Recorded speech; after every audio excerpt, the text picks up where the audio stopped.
বসন্তীখনৰ টেংকি ফুল কৰি যাবলৈ ওলালো শিৱসাগৰলৈ বুলি। শিৱসাগৰ জিলা হৈছে অসমৰ এখন গুৰুত্বপূৰ্ণ জিলা। আহোম ৰাজত্বকালত নিৰ্মাণ কৰা বিভিন্ন কীৰ্তিচিহ্নসমূহ সমগ্ৰ শিৱসাগৰ জিলাতে আছে। গৈ থাকোঁতে এয়া হৈছে নামদাঙৰ শিলৰ সাঁকো। আহি প্ৰথমেই পালোহি ৰুদ্ৰসাগৰৰ ৰুদ্ৰদৌল।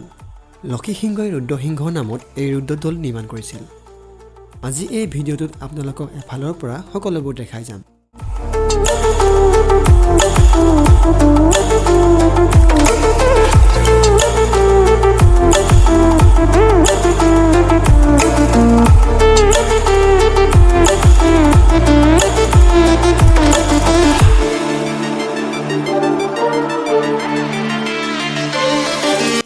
দৌলৰ কাষতে এটা বৃহৎ পুখুৰী আছে আৰু এই পুখুৰীটোৰ নাম হৈছে নাপুখুৰী।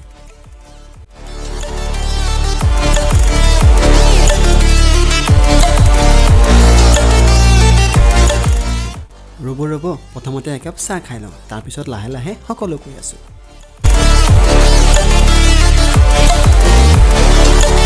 এয়া হৈছে গোলাঘৰ।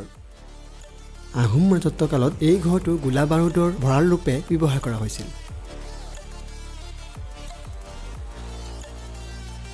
ইয়াৰ পাছত আহিলোঁ তলাতল ঘৰ। তলাতল ঘৰ আহোম ৰাজ্যৰ স্মৃতিচিহ্নসমূহৰ ভিতৰত আকাৰত আটাইতকৈ ডাঙৰ। শিৱসাগৰ ৰংপুৰত অৱস্থিত আহোম স্বৰ্গদেউসকলৰ দ্বাৰা নিৰ্মিত এটা ৰাজমহল।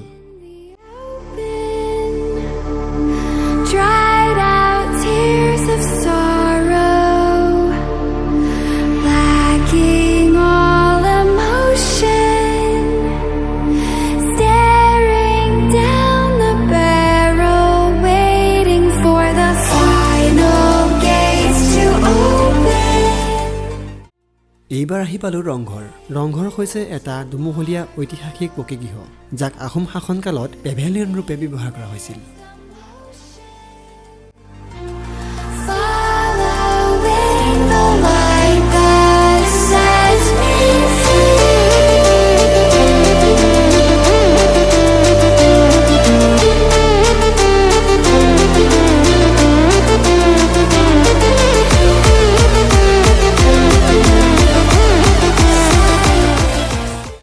শিৱসাগৰ পুখুৰীৰ পাৰে পাৰে এইবাৰ আহিছোঁ শিৱদৌললৈ।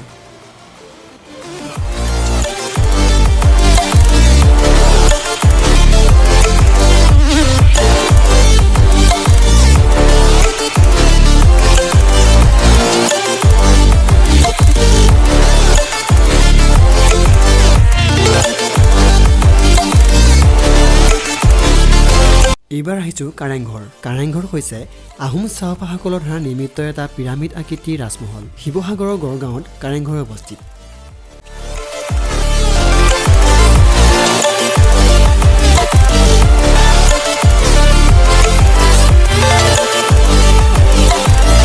শেষত আৰু খোৱা বোৱা কৰি ঘৰলৈ বুলি বাট ল'লোঁ।